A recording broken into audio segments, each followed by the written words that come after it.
At saka, ayan nga, dapat aware ang DepEd na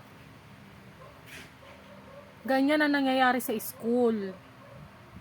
Imbis na mapabuti yung mga bata, yung mga anak, pag nag-away, eto na-encounter ko yan last year.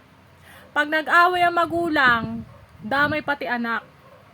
Kaya kung bakit din ako umalis sa grupo na yon, kasi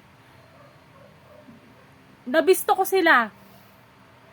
Narinig ko na pinag-uusapan nila ako. Kung ano sinasabi sa akin. Pero alam mo, hindi ko na sila talaga pinatulan noon that time. Kung bakit mas naliwanagan ako na pinagbibigyan ko lang sila. Pero alam ko sa sarili ko na sinisiraan nila ako pagka nandyan ako sa harap nila. Mabait sila, pero pagka talikod na, ayun, kung ano na sinasabi sa akin. So, that time talaga is hindi nila alam, naririnig ko yung mga usapan nila tungkol sa akin naririnig ko yung usapan nila. Nagtatago-tago lang kasi ako kasi iba na yung pakiramdam ko ng bandang kalagitnaan na talaga ng whole year na isang taon na yan, na may napapansin na ako kakaiba. So, ayan na nga.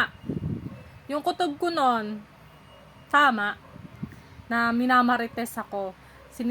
Kung ano nang pinagkukwento sa akin, tungkol sa akin Kaya so, ganito, si Grace, ganyan, si Grace. Akala nila, petics lang ako. Akala nila, wala akong alam. Lalo na sa group chat. Akala nila, yung nag-left na ako, akala nila, wala akong alam. Nananahimik lang ako, guys.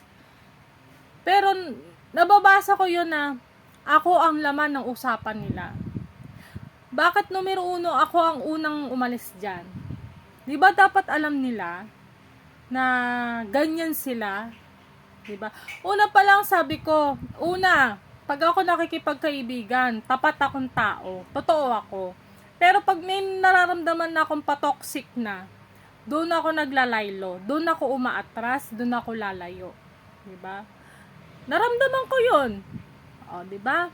So, ngayon na nandito na kami sa big school ng mga anak namin.